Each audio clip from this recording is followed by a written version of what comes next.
friends, a couple of weeks ago I posted this video about like the ghost that happened here in this room. I was talking about this other thing that happened to me while I was interning in college, so I'm gonna talk about it now. I was interning at this rehabilitation center with a few other interns from Palawan, and it was great. They were nice and everything was nice, even the patients were nice, so you know, it was pretty chill. So during the afternoon, the patients are put into their rooms so they can rest. Some of us were planning this thing for Valentine's Day. As you can see here from this amazing drawing, that we were sitting here. This is me, these are the other interns, and right in front of me are the isolation rooms where new patients go in, like unstable, like really violent patients go in for a while so that they can calm down and stuff and they won't hurt anyone. One of the isolation rooms were open. Right to the left-hand side of the door, it's a bed. Like when you go in, there's a bed right afterwards. So I was just casually talking to the other interns and casually talking to our supervisor about what we were going to do for Valentine's Day. The sun was shining, the sky was blue, and everything was calm. And then everything was not calm because I looked at the fucking door in front of me and something white, like something all white, passed by. Oh god. I got a notification that freaked me out. Okay. For like a second I was like, oh, it was just someone walking. Then I realized that someone was walking through the open door and then through the bed. It went straight through the door and straight through the bed, and I want so badly to unsee that because that was like the first time I actually saw something for more than half a second. I've seen some stuff.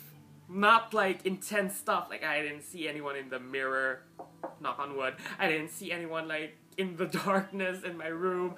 I don't see things, but I feel things. I feel... Jesus. It's just the salon next door. I've seen wisps, I've seen like the back of somebody's head for like half a second. It's all half a second, a fraction of a second. It's just, you know, like these brief flashes of someone walking or someone climbing the stairs or someone inside a room, and then they're gone. And then I don't think about it anymore. But this one, this particular one just passed in front of me like for more than what I'm used to, and I was in my head just screaming, no, why is this happening to me? Why now? Why is this happening to me right now in a fucking rehabilitation center where people allegedly killed themselves? Like, this shouldn't be happening. Of all the places that it shouldn't be happening to me, it happened in my place of work. To be honest, it would have been way creepier if it would happen in my house. I really wish that it would never happen again, but then it happened again with the video, and then once I felt like while I was exercising in my room, someone was watching me like really intensely and really maliciously. Sometimes I just tell myself, oh, it's just a faceless old woman who secretly lives in your home. Night Vale reference. I like her, so it comforts me in a way, but my heart just can't take somebody watching me from a corner of my room or under my bed. I'm looking under my bed right now, and there are a few things that comfort me during these times. I touched on this briefly on my other video, and it's the multiverse theory. The theory behind that is that alternate realities are intersecting for like a brief moment in time. So whenever I see a wisp of someone or someone like passing or walking or whatever, like these ghost apparitions, I feel like it's just, you know, the universe, the other universe is interacting with ours.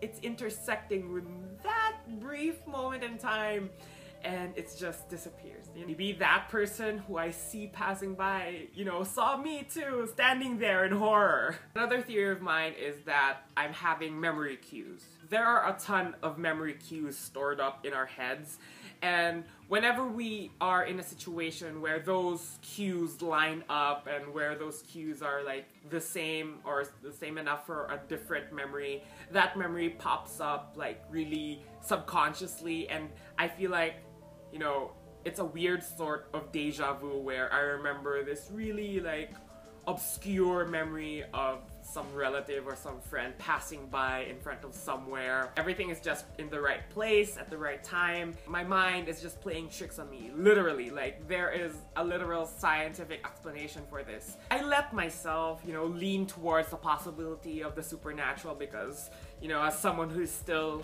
waiting for their Hogwarts letter, it's all that I have right now. Some things are just unexplainable in terms of science, but there are scientific explanations for these phenomena that happen. For a long time, I believed in that. I believed that, oh, this is just memory cues. I'm just remembering something really weird from my childhood. That comforts me, knowing that my mind is just remembering things very vividly. But then that moment happened. Like, I haven't been into this rehabilitation center. I don't think I've seen like steel doors and dark spaces in that sort of situation before. I'm like, that's a fucking ghost. I'm gonna be fucking haunted. I'm gonna see shit in the mirror when I brush my teeth. I'm gonna die. I'm just gonna die. That's it. This is how I end. I'm in the beginning of a supernatural episode and I'm gonna die. It makes me want to pray again. So I hope I never have to make another video like this ever again. Those times were just fucking terrifying. Posting these videos must draw them in. I feel like I'm drawing them in right now, but you know, I'm an optimist. Sometimes. Yeah, that's pretty much it. Stick around, subscribe, something might happen. The haunting of Joey Carriaga, or the exorcism of Joey Carriaga.